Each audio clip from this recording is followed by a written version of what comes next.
capítulo 8 do livro de Romanos. Pela manhã, nós ministramos uma palavra em 2 aos Coríntios, capítulo 4, do verso 16 ao 18.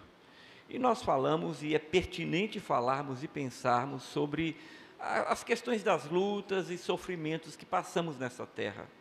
E eu queria nesta noite, o texto é outro, o livro é outro, o autor é o mesmo, é Paulo também, mas eu queria falar com os irmãos sobre aquilo que tanto machuca, que tanto muitas vezes atribula a vida da gente, momentos difíceis que todo mundo está sujeito a passar, todos nós.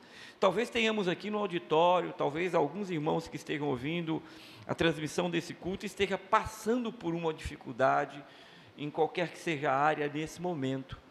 E nós precisamos pensar sobre isso, entender à luz da palavra, o que exatamente isso significa e por que sofremos ou nos atribulamos, por que Deus permite isso, para que isso existe, por que isso existe, e também queremos, à luz da palavra, entender qual é a dinâmica de Deus dentro dessas lutas que passamos.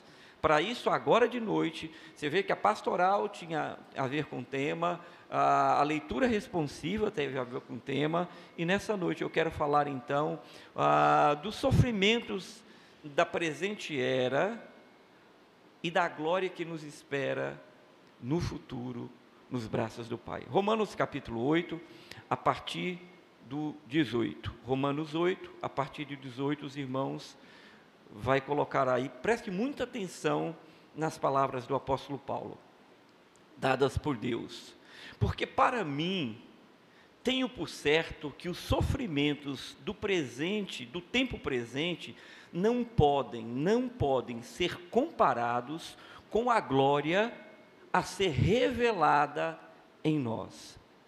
A ardente expectativa da criação aguarda a revelação dos filhos de Deus, pois a criação está sujeita à vaidade, não por sua própria vontade, mas por causa daquele que a sujeitou, na esperança de que a própria criação será libertada do cativeiro da corrupção, para a liberdade da glória dos filhos de Deus.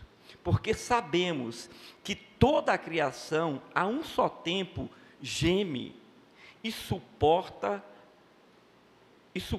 angústias até agora.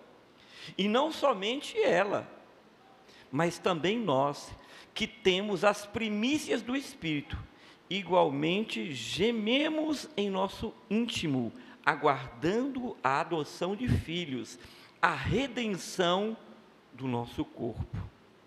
24. Porque na esperança somos salvos. Ora, esperança que se vê não é esperança, pois quem espera o que está vendo? Mas se esperamos o que não vemos, com paciência aguardamos. Vamos orar? Pedir a Deus que fale aos nossos corações. Senhor, obrigado por esta noite, por tudo que o Senhor, nesse dia do Senhor, primeiro dia da semana, o Senhor nos permitiu fazer, EBD, Santa Helena, este culto que até aqui o Senhor nos dirigiu, os corações em algum lugar assistindo a transmissão desse culto, e o teu povo que veio aqui ouvir a tua palavra. Senhor, de forma especial, como só Deus pode fazer, conhecedor de cada um que está sentado nos bancos das cadeiras dessa igreja.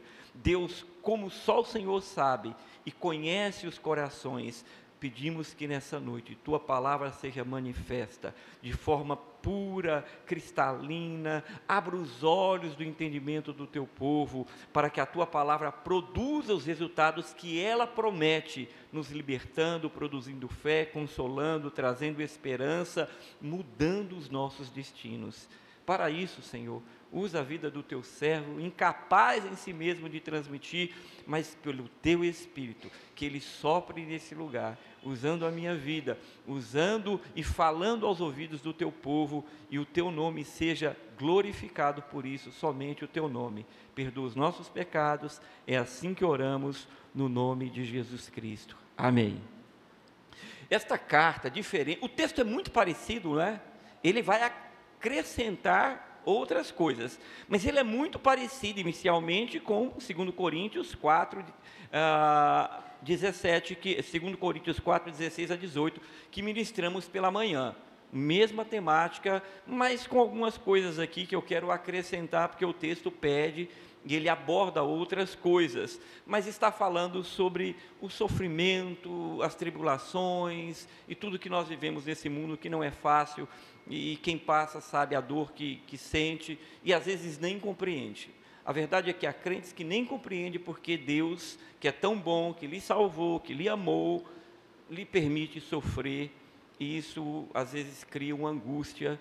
E alguns outros também não entendem porque o outro está passando, seria pecado na vida daquele irmão, o que será que está acontecendo, porque sofre demais. Bom, eu quero começar pelo autor do texto, da carta, que é o apóstolo Paulo. A maior carta que o apóstolo Paulo escreve, a maior carta do Novo Testamento. Uma carta que é tida pelo mundo teológico, os estudiosos, como uma das mais completas. Ela não aborda todos os temas da teologia, por isso não pode ser considerada, em linhas gerais, uma carta completa, mas ela aborda muita coisa. Paulo começa a carta falando sobre os propósitos de Deus, o poder do Evangelho, de não envergonharmos do Evangelho. Depois Paulo vai falar da desobediência do homem e da manifestação de Deus ao mundo, que todos são indesculpáveis por causa da revelação natural de Deus. E ele diz, os homens, eles sabem, no coração dos homens, no capítulo 2, vai, na mente dos homens estão impregnada a vontade de Deus, o querer de Deus, a manifestação de Deus. Isso não salva o homem, mas ele sabe, porque Deus, por isso ele vai dizer indesculpável. Deus, por o homem desobedecer, Paulo vai dizer que ele os entrega às suas próprias consciências. Essa carta vai falar sobre o poder do pecado. Paulo vai abordar nessa carta o propósito de Deus para os judeus, os hebreus, e para os gentios, abrindo a graça de Deus para alcançar a outros povos. Ele vai falar sobre o propósito da lei, o propósito da graça. Paulo vai discorrer de tantos temas dentro dessa carta. Ele vai falar sobre os fracos e os fortes. Aquele que se sente forte deve suportar o outro irmão, mas o fraco não deve abusar e colocar o outro sobre uma doutrina que a Bíblia não ensina. A partir do capítulo 18, aqui Paulo vai falar agora da vida do Espírito Santo na vida do crente. Paulo não conhecia essa igreja, irmãos. Paulo ouvia falar dessa igreja. É possível que ele tivesse alguns conhecidos lá, mas eu estou falando da igreja de forma geral. Paulo não conhecia essa igreja. Pelo capítulo 16, a gente vê lá mais de 27 pessoas relacionadas, recebendo saudação de Paulo, não é? Então ele tinha alguns contatos, mas a igreja não conhecia, nem ele conhecia a igreja. Essa igreja era formada de judeus, os primeiros a converterem foram os judeus, e gentios. Quem são os gentios? Aqueles que não eram judeus, que o Evangelho abriu. Agora não é só os judeus que recebem a salvação, mas todos aqueles que creem na pessoa de Jesus Cristo. Então Paulo, ele escreve para essa audiência, esse público que Paulo quer alcançar. E por que Paulo quer pregar a essa igreja? Porque essa igreja não teve o dedo apostólico. Provavelmente essa igreja, esses irmãos fundaram essa igreja em Roma, depois que vieram no Pentecostes, passaram, converteram-se e voltaram para os seus lares em Roma, a capital do império, e ali começaram o trabalho da igreja do Senhor. Paulo também queria mostrar o que ele cria e o que ele pregava, porque Paulo tinha uma má fama de ser um desertor do judaísmo, um traidor da sua pátria, por assim dizer. As pessoas achavam que Paulo tinha desertado, falou, isso era o que perseguia agora, está sendo perseguido. Ele abandonou a lei, ele abandonou Moisés, ele abandonou o judaísmo. Paulo era mal falado de alguma forma, sempre foi, e essa igreja não conhecia, e certamente corria história sobre Paulo.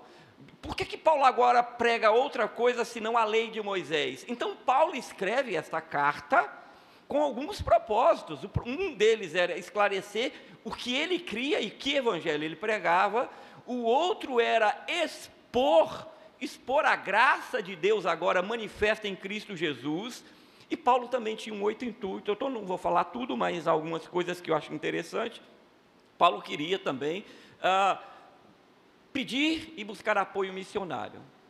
Porque nessa carta, Paulo, lá no final, Paulo diz que quer ir à Espanha, e ele quer avançar. Talvez Paulo tivesse esgotado, e olha só, esgotado o eixo de sua evangelização.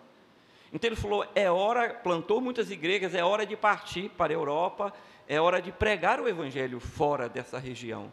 Mas ele precisava de apoio, as distâncias são longe e a obra missionária, os batistas brasileiros sabem disso, a Betel sabe disso, precisa de apoio, missões nacionais, estaduais, missões aqui, missões nacionais, mundiais. Então a gente oferta aqui porque o evangelho precisa ser pregado. E avião custa dinheiro, passagem, hospedagem, alimentação, plano de saúde, os missionários batistas têm plano de saúde, então custa dinheiro. E Paulo precisava de dinheiro. Então, ele ao mesmo tempo queria o apoio dessa igreja, estar com essa igreja, mas receber dessa igreja o apoio para ir pregar o evangelho mais distante. Afora isso, neste capítulo em especial, nessa perícola que nós estamos lendo, Paulo queria confortar os irmãos, e é aqui que eu entro com o meu tema, porque aquela igreja estava sofrendo. A capital do império, aonde talvez a grande maioria, e até hoje, as pessoas querem morar na capital. A capital pode ser que tenha algumas coisas a mais, e algum conforto, mais variedade para você desfrutar, mas há também algumas coisas que no pacote não vêm só coisas boas. A capital do império tinha muita dificuldade. Primeiro que a grande maioria era miserável. A igreja era formada por gentios e judeus, então já havia muitos conflitos ali por causa do judaísmo e dos judaizantes. Então já havia um conflito ali de graça e de lei. Fora isso, havia perseguições.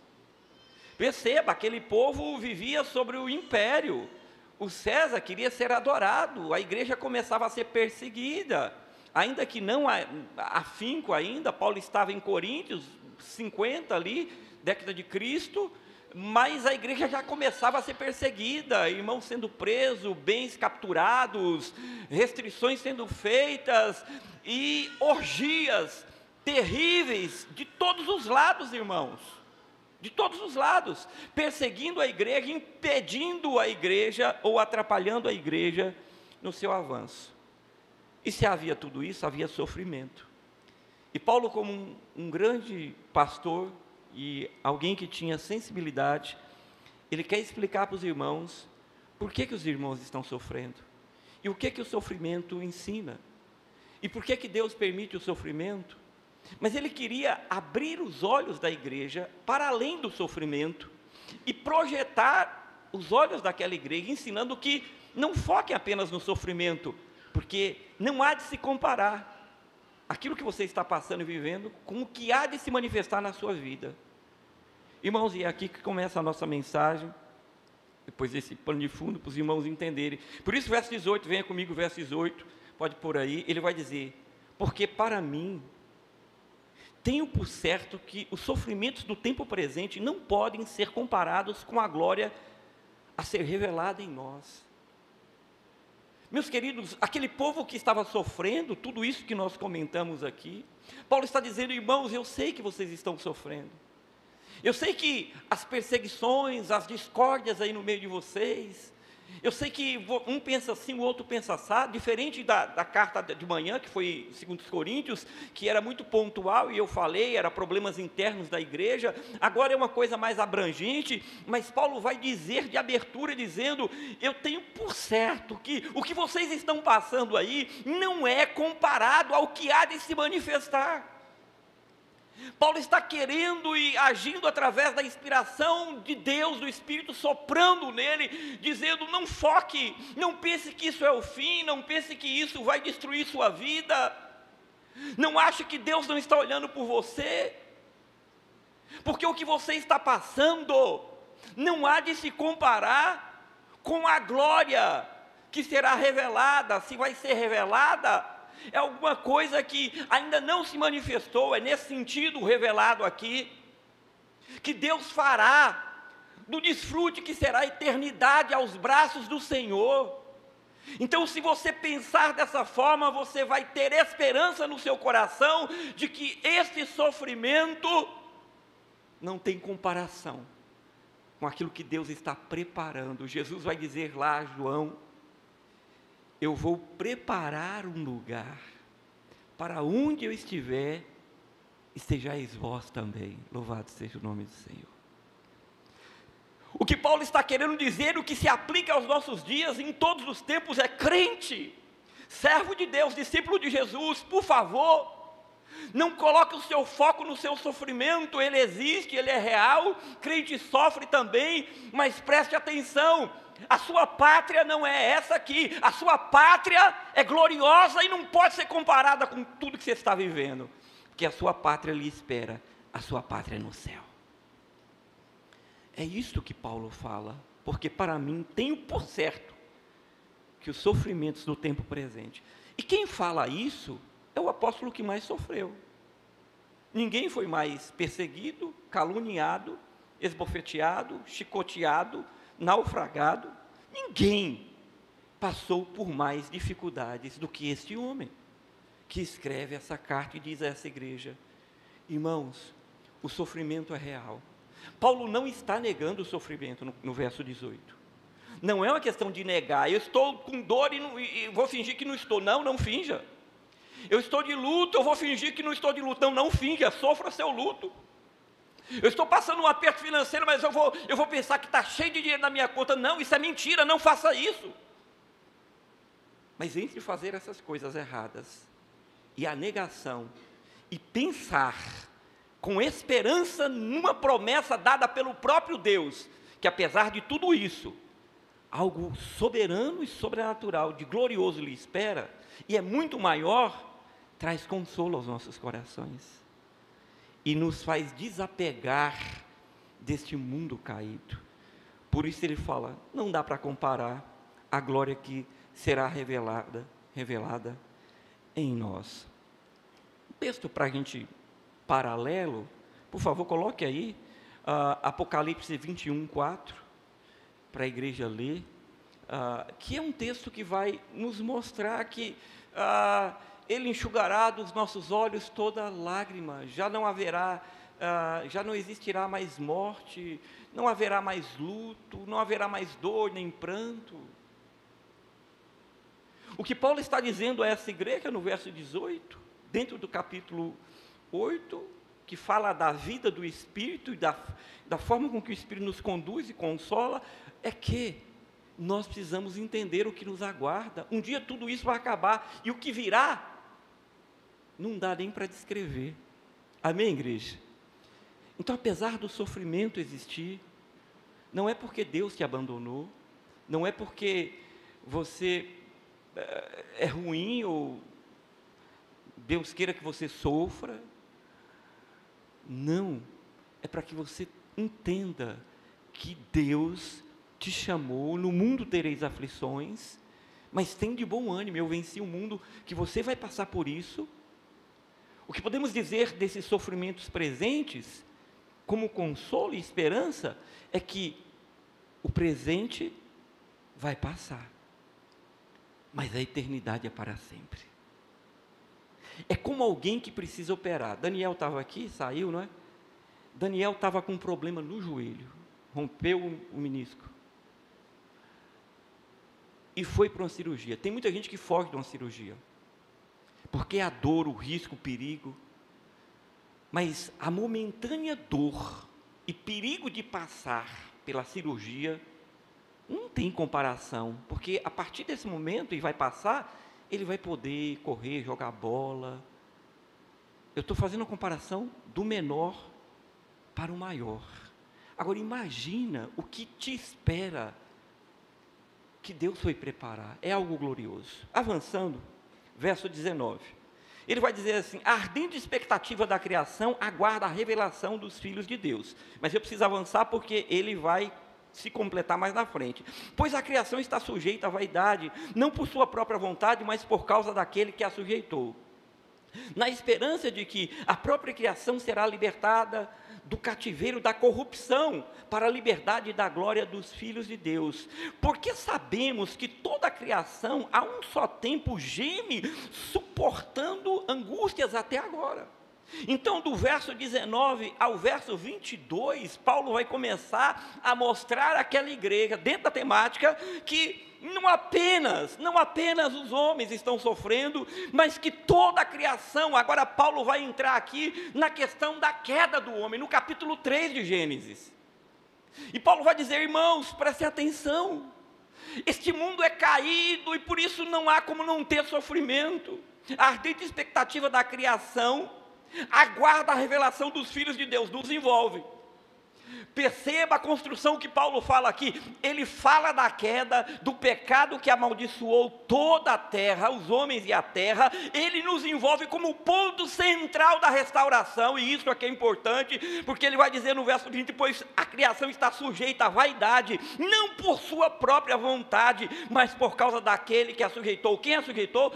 Foi o pecado de Adão e Eva. E Paulo está dizendo a essa igreja: entenda, o sofrimento é porque está tudo fora do lugar. Quando a gente fala que o mundo está perdido, que o sistema, o ecossistema está em falência, não que a criação sinta como nós sentimos, não é disso que se trata, mas que ela está sob o efeito da maldição do pecado, da queda do homem. Tudo foi afetado, nada mais está no mesmo lugar ou como deveria. Deus em sua soberania sustenta, carrega, administra tudo isso, mas é fato que está tudo fora do eixo. A cosmovisão que Paulo constrói aqui é exatamente isso, relacionando a queda do sofrimento humano, e que a criação também está sofrendo, está gemendo, pois a criação está sujeita à vaidade. A vaidade que esse mundo tem, não apenas é a criação do ponto de vista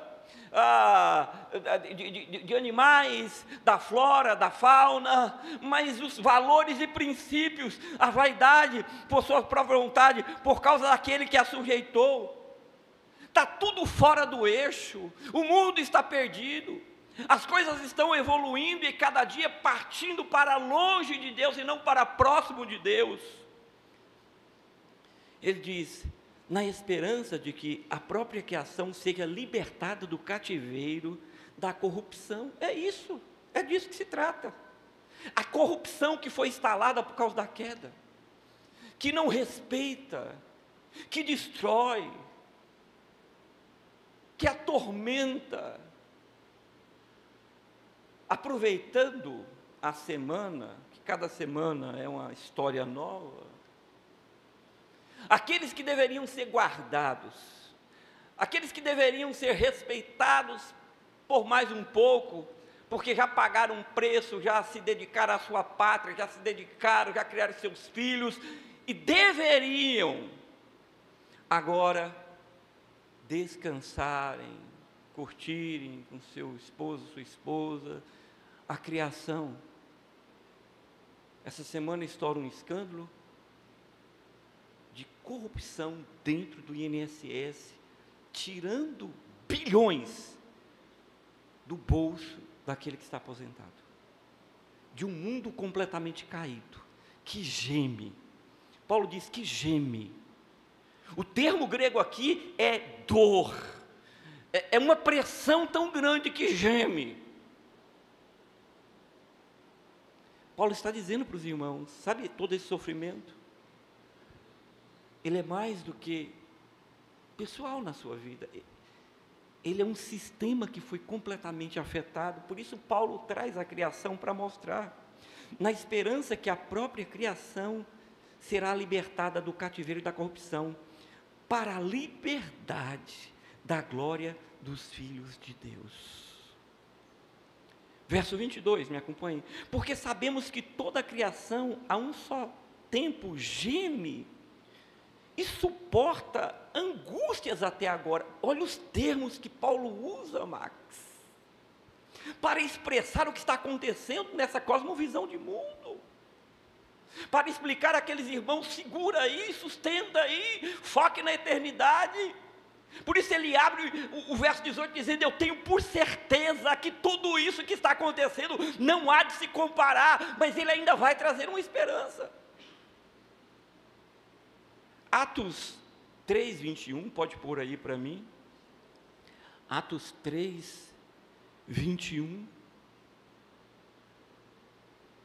Ao qual é necessário que o céu receba até o tempo da restauração de todas as coisas. Pode pôr para mim aí, 2 Pedro 3,13, 2 Pedro 3,13, é disso que o texto está falando, é disso que Paulo está explicando. Nós, porém, segundo a promessa de Deus, esperamos o quê? Novos céus e dos quais habita não é mais a corrupção, que Paulo está dizendo que se instalou por causa do pecado do capítulo 3 de Gênesis. Mas agora, meus irmãos, não é mais essa terra que está gemendo, que o sistema geme, tudo geme. Paulo está dizendo, tudo será restaurado, tudo será restaurado. Colossenses, por favor, Colossenses 1, 19, coloque aí Colossenses 1, 19, só para a gente ver paralelos. Porque Deus achou por bem nele residir toda a plenitude, pode passar, toda a plenitude, e que, havendo feito a paz pelo sangue da sua cruz, por meio dele, reconciliasse consigo mesmo, o quê? Todas as coisas, quer seja sobre a terra, quer seja sobre... Ele está falando da restauração, e Paulo está escrevendo essa igreja dizendo, irmãos, o sofrimento existe, ele é real, mas o que vai acontecer é muito grandioso, então, olhe para a eternidade, isto vai passar, a eternidade é para sempre, é nos braços do Pai, ninguém vai ter luto, ninguém vai chorar, ninguém vai ter dor, é glorioso. Porque, verso 22, volte comigo, porque sabemos que toda a criação de um só tempo suporta angústia até agora. Agora, verso 23, ele vai dizer assim, e não somente ela, mas também nós, que temos as primícias do Espírito, o capítulo fala da ação do Espírito, igualmente gememos em nosso íntimo, e aqui é a dor que nós passamos diariamente. Dores que sejam emocionais, que vêm desse mundo caído, dessas aflições, coisas que acontecem, de pessoas que acordam de madrugada assustadas, apavoradas, de demandas de um mundo de corrupção e de queda, sobre efeitos da queda, que impõe sobre as pessoas tal nível de pressão, que tem gente que acorda escutando o celular tocar. O celular está tocando, aí não está tocando. A pessoa está sobre uma tensão. De pessoas que não dormem, porque não sabem se amanhã vai ter o trabalho, porque as ameaças, e tantas outras coisas. O verso 23, Paulo está dizendo, mas não só você, toda a criação, o universo está sofrendo, e não só ela, mas também nós que temos as primícias do Espírito, ou seja, você foi selado pelo Espírito. Nós estamos penhorados para Deus, esperando o dia da restauração de todas as coisas. O Espírito é o penhor, é o selo, esperando que Deus vá restaurar. Ele diz, temos as primícias do Espírito, igualmente gememos. Então é real, é legítima a dor, mas mais uma vez, ela é passageira, e o que vem, o que está guardado para você é eterno, então segura, não se deixe vencer, não se curve, aguente, irmão, busque a Deus, se alimente da palavra, viva o Evangelho, se agarre na cruz, na esperança.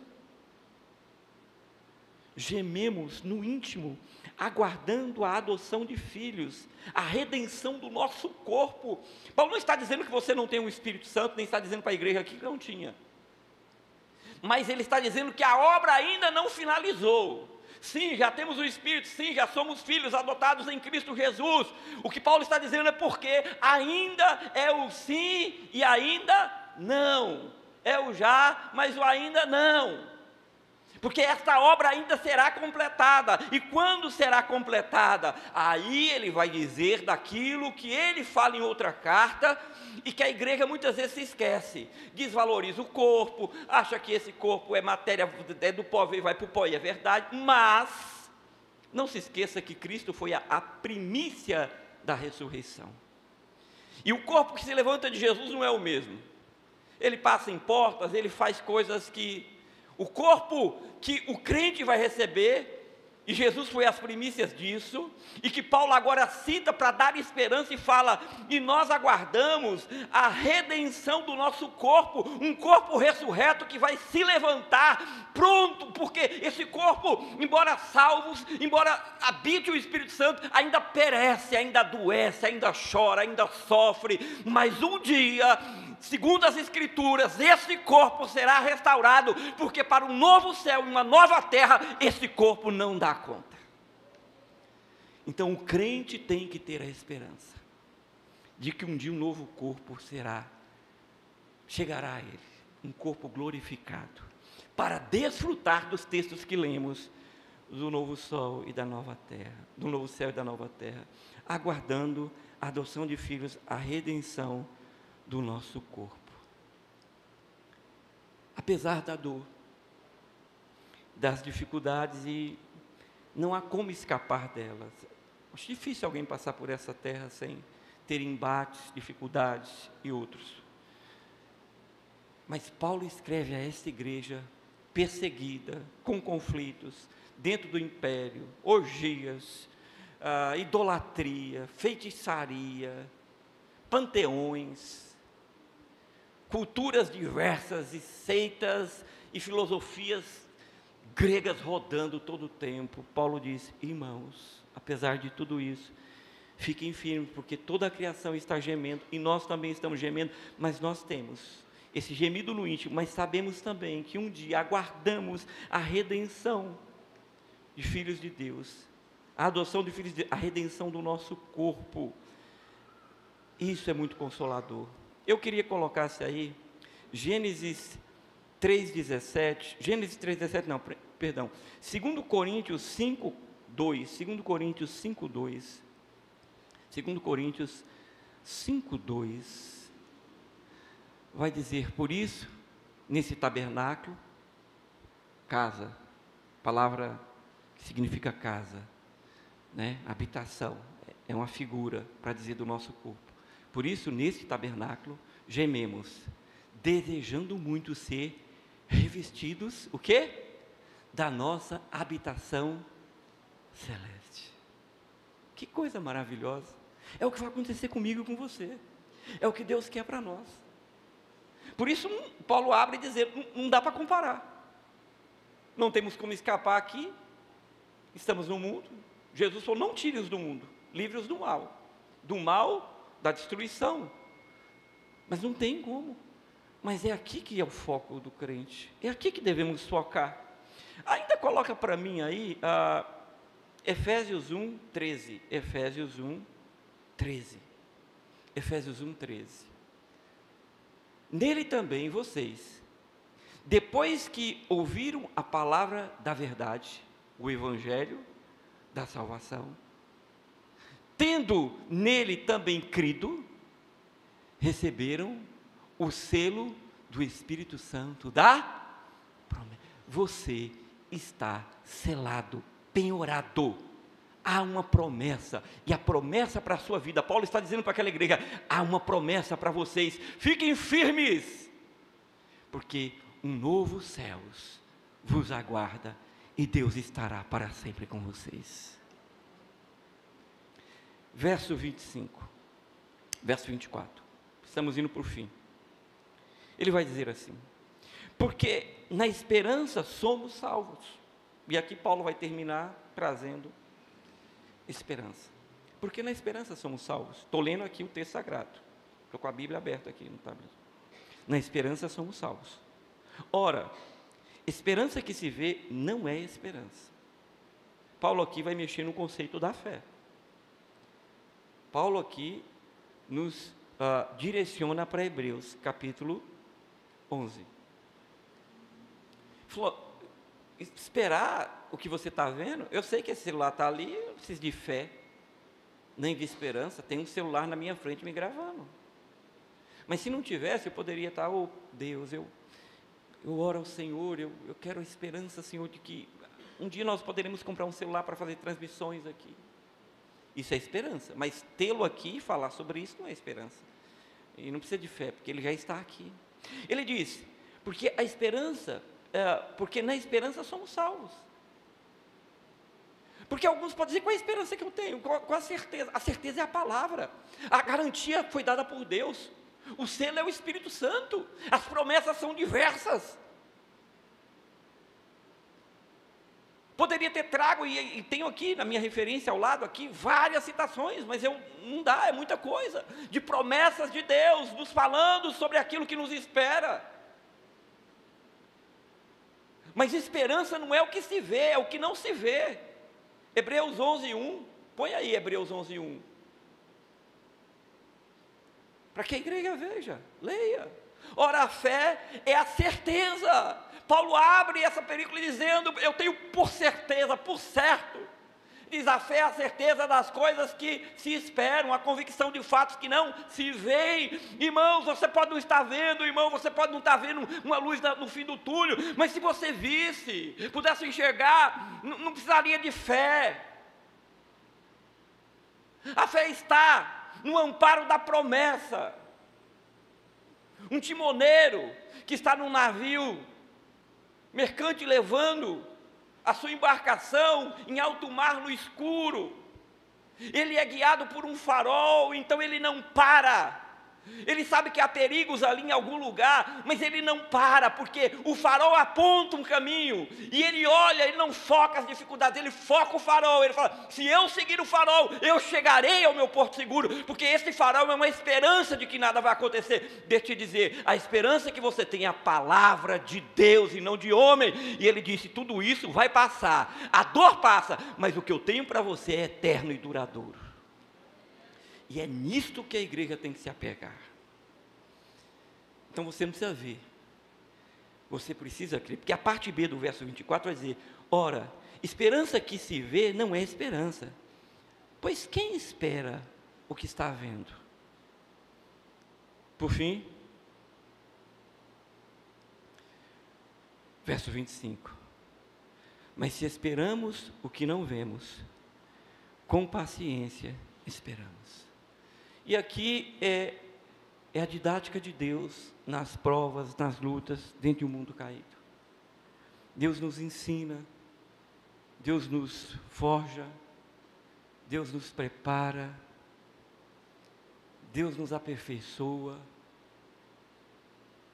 Deus imprime em nós o seu caráter em meio às lutas. Eu queria, para concluir, trazer para os irmãos rapidamente, vai dar 8 horas, termino em 5 minutos. Primeira coisa que aprendemos aqui, fora tudo que já vimos, o sofrimento faz parte da jornada cristã. Tiago 1:2, por favor.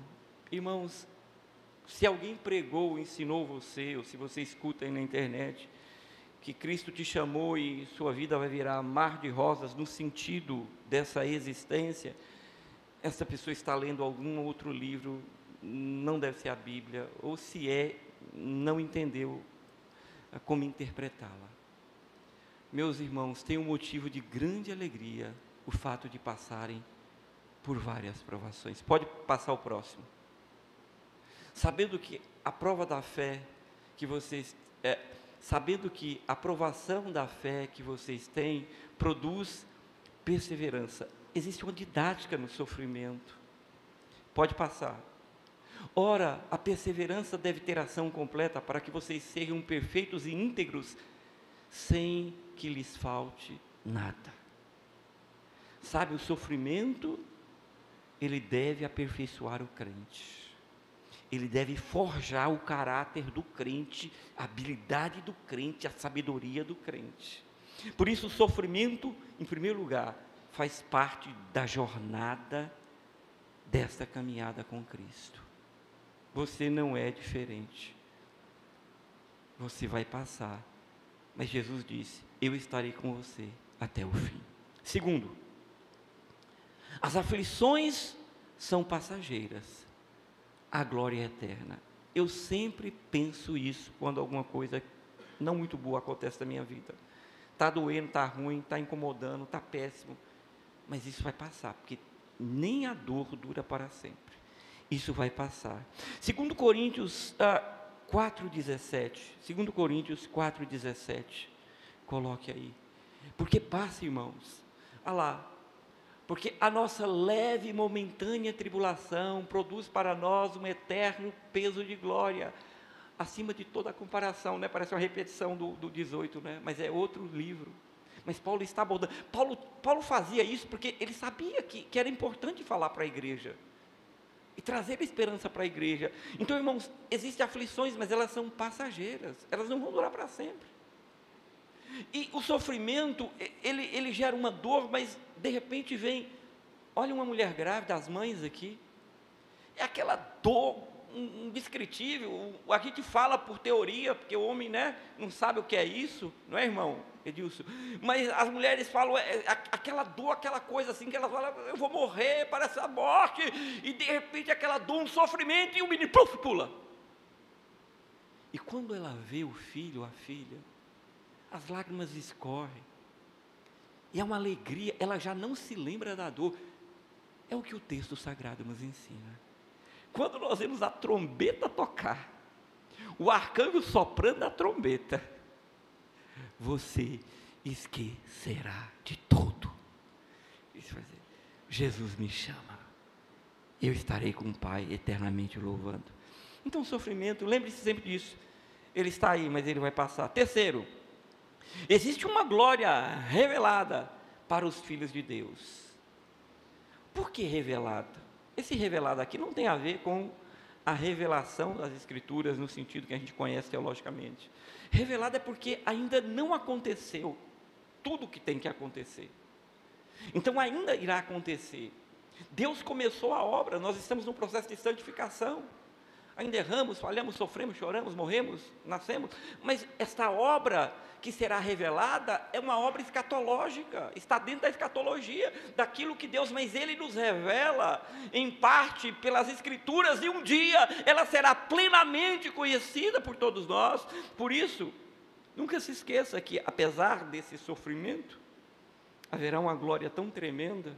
1 Pedro 1,3, por favor, 1 Pedro 1,3, coloque aí. Bendito seja o Deus e Pai do nosso Senhor Jesus Cristo, que, segundo a sua grande misericórdia, nos regenerou para uma vida de esperança, mediante a ressurreição de Jesus Cristo dentre os mortos. Olha só, esta glória se manifestará, como foi com Cristo, será comigo e com você. Isso não é tremendo? Uma esperança nasce. Mas ainda, em quarto, o sofrimento atual não pode ser comparado com a glória futura. O texto seria o mesmo. E Paulo explica isso, então tire o foco do sofrimento e coloque o foco na glória.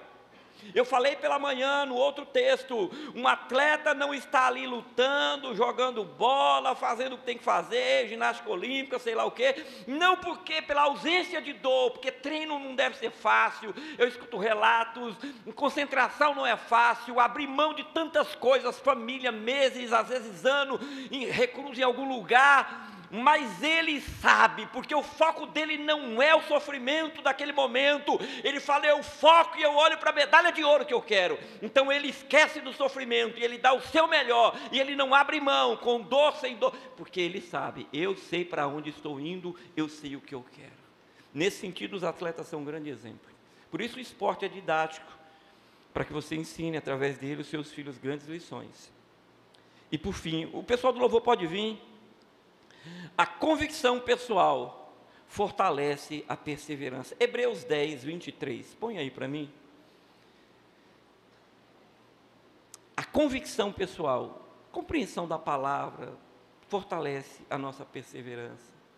Guardemos firme a confissão da esperança, sem vacilar, pois quem fez a promessa é fiel. Eu termino com esse versículo. Ele é suficiente para te fazer sair daqui diferente de como você entrou, para te fazer sair daqui pensando sobre os sofrimentos que você passa, diferente de como você agia, absorvia, entendia eles. Porque nós precisamos guardar esta confissão com esperança, sem vacilar, pois quem fez a promessa é fiel. Não é esse pastor, não é o seu marido, sua esposa, seu filho, o amigo, seu patrão, não é governo. Jesus de Nazaré prometeu, Ele não falha, Ele vai cumprir. Que Deus aplique essa